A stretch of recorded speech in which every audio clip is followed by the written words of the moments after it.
नमस्कार।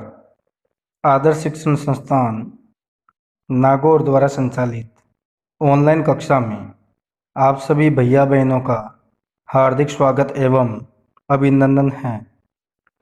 पिछली ऑनलाइन कक्षा में हमने कामचोर कहानी के कुछ अंश पढ़े थे, जिनमें हमने यह पढ़ा था कि बच्चों ने अपनी शरारत से पूरे घर को तहस नहस कर दिया।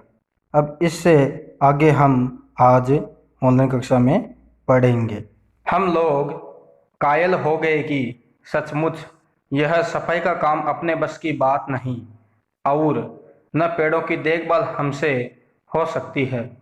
कम से कम मुर्गियां ही बंद कर दें। बस शाम ही से जो बांस छड़ी हाथ बड़ी लेकर मुर्गियां हाँकने लगे, चल दड़बे चल दड़बे। दड़बे वह स्थान जहाँ मुर्गियों को रखा जाता है। पर साहब, मुर्गियों को भी किसी ने हमारे विरुद्ध भड़का रखा था। उठ पटांग इधर उधर कूदने लगी।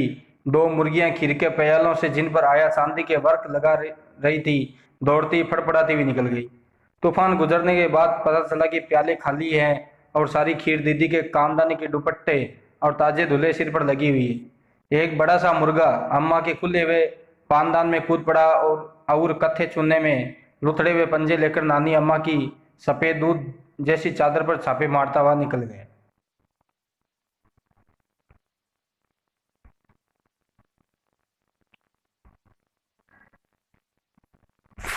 एक मुर्गी दाल की पतीली में छपाक मारकर भागी और सीधी जाकर मोरी में इस तेजी से फिसली कि सारी कीचड़ मौसी जी के मुंह पर पड़ी, जो बैठी हुई हाथ मुंह धो रही थी। इधर सारी मुर्गियां बेनिकल का ऊंट बनी चारों तरफ दौड़ रही थी, एक भी दड़बे में जाने को राजी न थी। इधर किसी को सूझी कि जो भेड़ें आई हुई है, लगे हाथों उन्हें भी दाना खिला दिया जाए। दिन भर की भूखी भेड़ें दाने का सूप देखकर जो सबकी सब झपटी तो भाग कर जाना कठिन हो गया। लष्टम पष्टम तख्तों पर चढ़ गई, पर भेड़ चाल महसूर है, उनकी नजर तो बस दाने के सूप पर जमी हुई थी। पलंगों को फलांगती, बर्तन लुढ़काती साथ साथ चढ़ गई। तख्त पर बानी दीदी का दुपट्टा फैला हुआ था, जिस पर गोखरी चंपा और सलमा सितारे रखकर बड़ी दीदी मुगलानी बुआ को कुछ बता रही थी। भेड़े बहुत निसंकोच सबको रौंदती बैंगनों का छिड़काव करती हुई दौड़ गई। जब तूफान गुजर चुका तो ऐसा लगा जैसे जर्मनी की सेना टैंकों और बम्बारों सहित उधर से छापा मारकर गुजर गई हो। जहां जहां से सूप गुजरा, भेड़े शिकारी कुत्तों की तरह गंध सूंघती हुई हमला करती गई। हजन माँ एक पलंग पर दुपट्टे से मुंह ढांके सो रही थी। उन पर से जो भेड़े दौड़ी तो न जाने वह सपने में किन महलों की सैर कर रही थी। दुपट्टे में उलझी हुई मारो मारो चीखने लगी। इतने में भेड़े सूप को भूलकर तरकारी वाली की टोकरी पर टूट पड़ी। तरकारी वाली यानी सब्जी बेचने वाली। तरकारी का अर्थ होता है सब्जी वाली, स्त्रीलिंग शब्द है। तरकारी यानी सब्जी वाली यानी बेचने वाली। वह दालान में बैठी मटर की फलियां तौल तौल कर रसोइयों को दे रही थी। वह अपनी तरकारी का बचाव करने के लिए सीना तान कर उठ गई। आपने कभी भेड़ों को मारा होगा तो अच्छी तरह देखा होगा कि बस ऐसा लगता है जैसे रुई के तकिए को कूट रहे। भेड़ को चोट ही नहीं लगती, बिल्कुल यह समझकर कि आप उससे मजाक कर रहे हैं। वह आप ही पर चढ़ बैठेगी। जरा सी देर में भेड़ों ने तरकारी छिलकों समेत अपने पेट की कड़ाई में झोंक दी। इधर यह प्रलय मची थी, उधर दूसरे बच्चे भी लापरवाह नहीं थे। इतनी बड़ी फौज थी जिससे रात का खाना न मिलने की धमकी मिल चुकी थी। वे 4 भैंसों का दूध दूहने पर जुट गए। धुल्ली बेधुल्ली बाल्टी लेकर 8-10 चार थनों पर पील पड़े। भैंस एकदम जैसे चारों पैर जोड़कर उठी और बाल्टी को लात मारकर दूर जा खड़ी हुई। तय हुआ कि भैंस की अगाड़ी पछाड़ी बांध दी जाए और फिर काबू में लाकर दूध दूह लिया जाए। बस झूले की रस्सी उतारकर भैंस के पैर बांध दिए।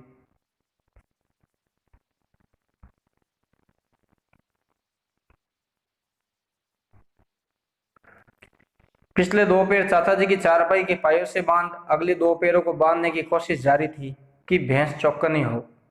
छूटकर जो भागी तो पहले चाचा जी समझे शायद कोई सपना देख रहे। फिर जब चारपाई पानी के ड्रम से टकराई और पानी छलक कर गिरा तो समझ के आंधी तूफान में फंसे।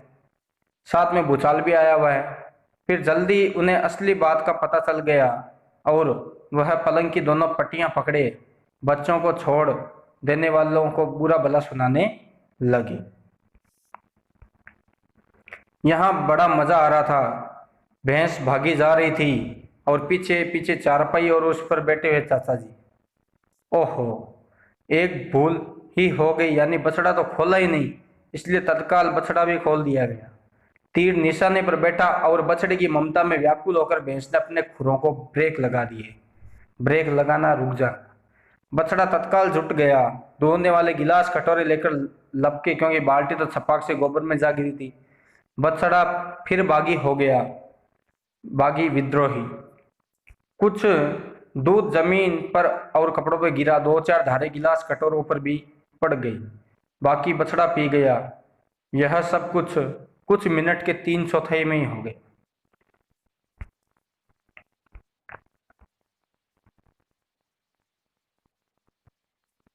घर में तूफान उठ खड़ा हुआ। ऐसा लगता था जैसे सारे घर में मुर्गियां, भेड़ें, टूटे हुए तसले, बाल्टियां, लोटे, कटोरे और बच्चे थे।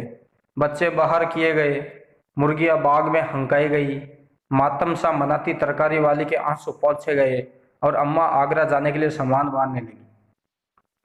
अम्मा ने कहा, या तो बच्चा राज कायम कर लो या मुझे ही रख लो, नहीं तो मैं चली मायके। अम्मा ने चुनौती दे दी। और अब्बा ने सबको कतार में खड़ा करके पूरी बटालियन का कोर्ट मार्शल कर दिया। कोर्ट मार्शल का अर्थ होता है सेना में दी जाने वाली सजा।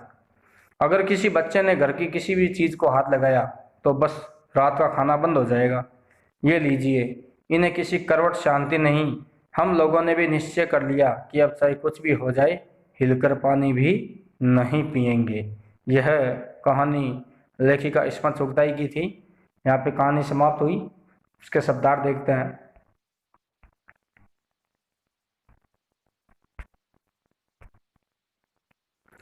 दबेल, दब्बू, घमासान, घोर, भयानक, फरमान, राजज्ञा, आदेश, तनख्वाह, वेतन या पगार, फर्शी, फर्श पर बिछी हुई, हवाला, उल्लेख करना, धुआंधार, ताबड़तोड़, कुमक, फौजी टुकड़ी, मुश्ती, धक्का मुक्की या लड़ना भिड़ना, दड़बा, मुर्गियों के रहने की जगह, मोरी, नाली या गंदे पानी की नाली, बेनकेल, बिना नकेल, पशुओं की नाक में पहनाई जाने वाली रस्सी के बिना, दालान, बरामदा, तरकारी, सब्जी, मातम, शोक मनाना, बटालियन, पलटन, कोर्ट मार्शल, फौजी अदालत में दी जाने वाली